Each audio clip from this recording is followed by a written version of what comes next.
Charles Aznavour, l'icône de la chanson française, a envoûté sa génération et celle à venir avec des chansons telles que La Bohème.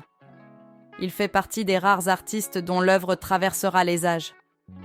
Ses débuts ont été marqués par une collaboration avec la célèbre Édith Piaf, et il a poursuivi sa carrière musicale pendant 70 ans. Malheureusement, le monde a perdu cet artiste talentueux le 1er octobre 2018, à l'âge de 94 ans.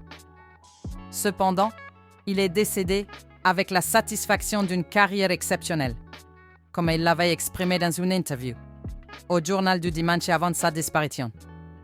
Il avait déclaré « Je suis le premier Français à conquérir le monde, c'est déjà une grande réussite. J'ai chanté dans 110 pays, dont certains ont même disparu depuis. » Charles Aznavour a laissé derrière lui 5 enfants et une nation en deuil.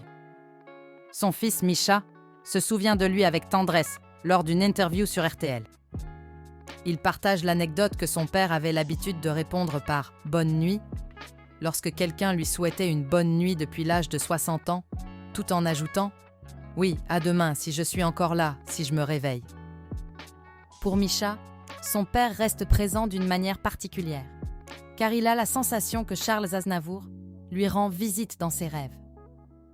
Le 13 octobre 2023, France 3 diffusera « Chantons Aznavour », un hommage rassemblant plusieurs célébrités sur le plateau. À cette occasion, Misha Aznavour a accepté de se confier sur son père dans une interview accordée à Télé Loisirs, décrivant pourquoi Charles Aznavour était souvent qualifié de dur. Il adorait son public, mais il n'aimait pas être importuné, explique-t-il, avant d'expliquer plus en détail. Il n'avait pas de problème à être tutoyé ou à prendre des photos, mais il ne tolérait pas d'être dévalorisé. Misha se souvient d'une occasion lorsqu'il s'était en famille, dans un restaurant routier, où un autre client avait ironiquement demandé à son père de composer une chanson. Charles Aznavour avait alors répliqué en demandant à l'homme quel était son métier, puis avait rétorqué « Menuisier ? Eh bien, fais-moi une table ». C'était une illustration de son tempérament bien trempé.